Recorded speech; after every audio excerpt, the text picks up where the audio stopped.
사도행전 9장. 사울은 여전히 주님의 제자들을 죽이겠다는 생각으로 그들을 위협하고 있었습니다. 그는 대제사장에게 가서 다마스커스에 여러 회당에 보내는 편지를 써달라고 했습니다. 남자든 여자든 그 도를 따르는 사람이 있으면 닥치는 대로 붙잡아서 예루살렘으로 끌고 오려는 것이 그의 생각이었습니다. 사울이 길을 떠나 다마스커스 가까이에 이르렀을 때였습니다. 갑자기 하늘로부터 밝은 빛이 사울을 둘러비쳤습니다.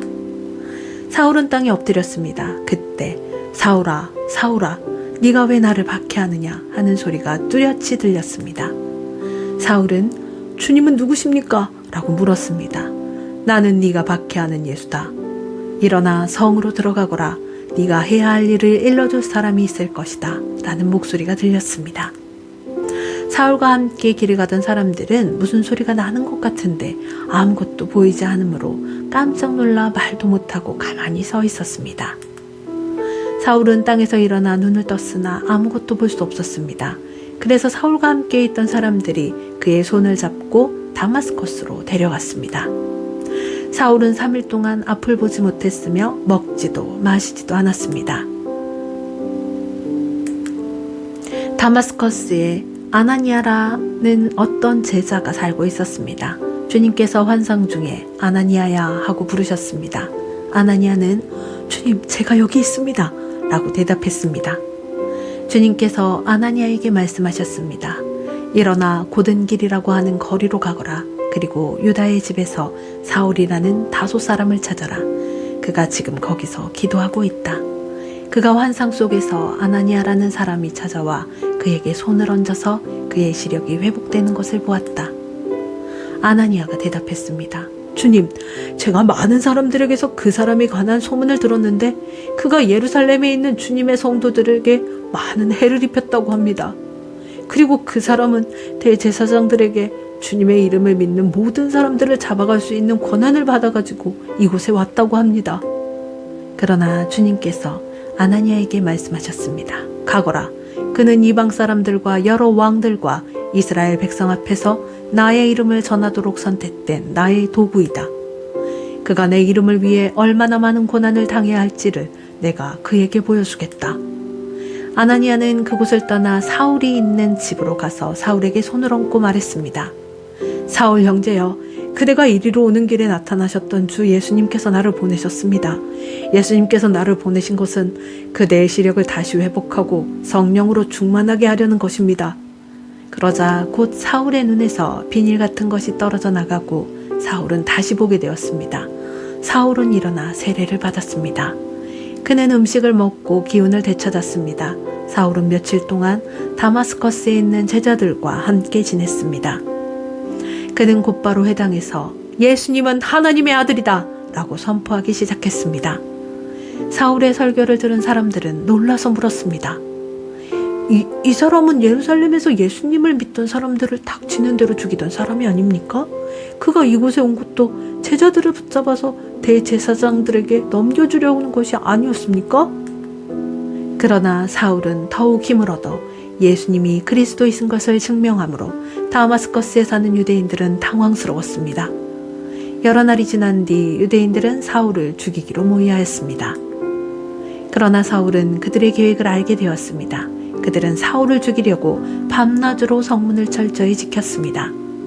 어느 날 밤 사울의 제자들이 광주리에 사울을 담아 성벽에 난 구멍을 통해 그를 성 밖으로 달아내렸습니다.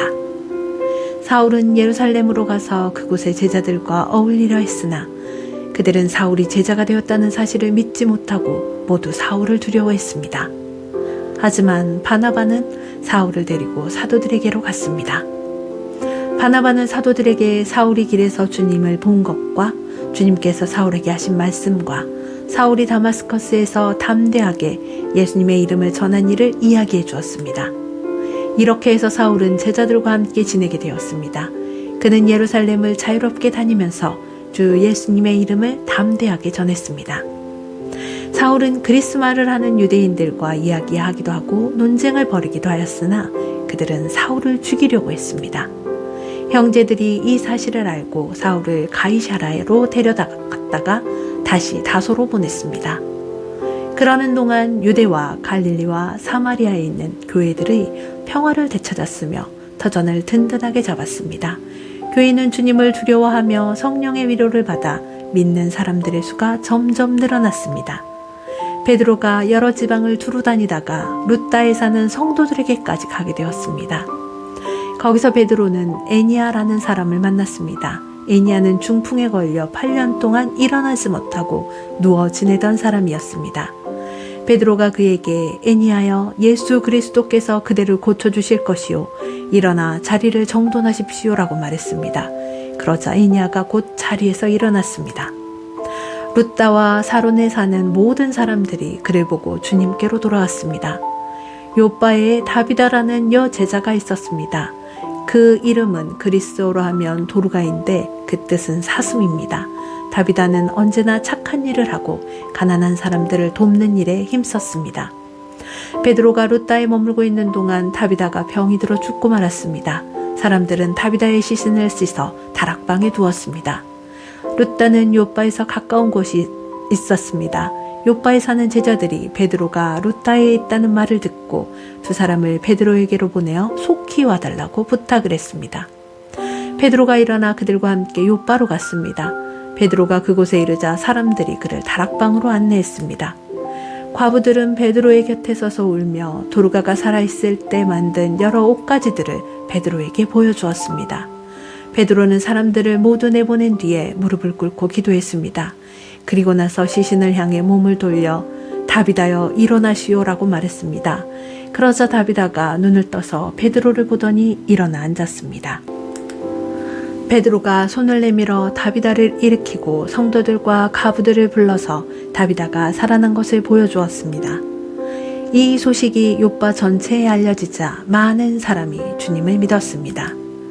베드로는 요빠에 있는 여러 날 동안 가죽 제품을 만드는 시몬의 집에서 묵었습니다.